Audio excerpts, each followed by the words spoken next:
supaya kita jangan berputus asa, supaya kita jangan merasa kesepian, supaya kita jangan patah semangat, supaya kita jangan pesimis, supaya kita jangan pundung. Kenapa? Siapapun boleh meninggalkan kita, tapi Allah nggak pernah ninggalin kita. Pasangan kadang-kadang kalau lagi ngambek boleh nggak baca WA kita sampai 3 hari, tapi Allah gimana pun kita bikin dosa, kita berdoa Allah masih dengar kita.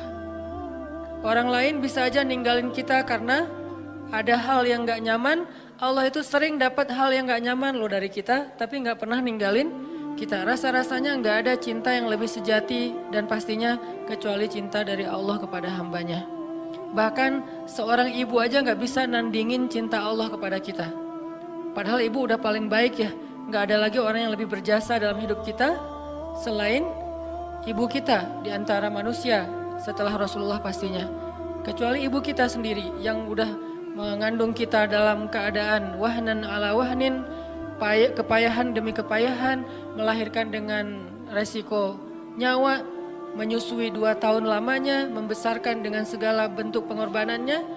Ternyata itu nggak ada apa-apanya dibandingkan dengan cinta dan kasih sayang Allah kepada kita. Ibu kita bisa kecewa walaupun dia sayang banget sama kita. Ibu kita bisa aja marah walaupun dia sayang banget sama kita.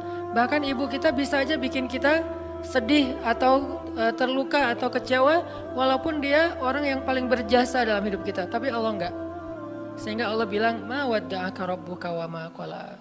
Ketika kamu merasa ditinggalkan oleh banyak orang, Allah enggak pernah ninggalin kamu.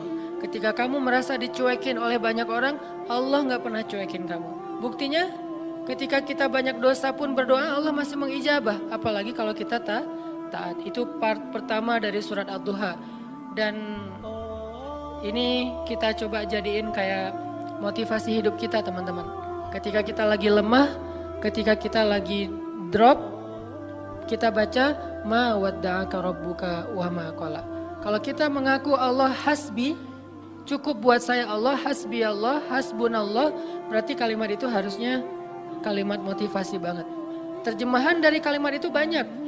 Ma wadda'aka rabbuka wa ma qala bisa diterjemahkan la tahzan innallaha ma'ana. Bisa. Ma wadda'aka rabbuka wa ma qala bisa diterjemahkan dengan kalimat fa inna ma'al usri yusra. Ma wadda'aka rabbuka wa ma qala bisa diterjemahkan inni ma'akuma asma'u wa ara. Aku bersama kamu berdua wahai Musa dan Harun, asma'u wa ara. Mendengar dan melihat. La takhafa, jangan takut wahai Musa dan Harun. Idhaba ila Fir'aun, pergilah kamu berdua kepada Fir'aun. La takhafa, inni ma'akuma asma'u wa ara. Aku yang akan memantau apa yang terjadi pada diri kalian. Jadi aku tahu banget, update banget setiap detiknya. Bahkan sebelum terjadi, aku sudah mempersiapkan perisai untuk melindungi kalian. La takhafa, jangan takut. Itu terjemahan-terjemahan yang banyak di Al-Quran tentang kalimat ma wadda'aka rabbuka wa ma qala. Atau mungkin kita bisa challenge diri kita sendiri ya. Ketika kita tilawah Al-Quran secara acak, cari ayat terjemahan atau bahasa lain dari ma wadda'aka rabbuka wa ma qala. Coba cari di Al-Baqarah, cari di Ali Imran, itu banyak banget kalimat ma wadda'aka rabbuka wa ma qala. Rabbmu tidak pernah meninggalkanmu, nggak pernah benci sama kamu. Ayatnya banyak banget bahwa Allah nggak pernah ninggalin kita, bahwa Allah nggak benci sama kita.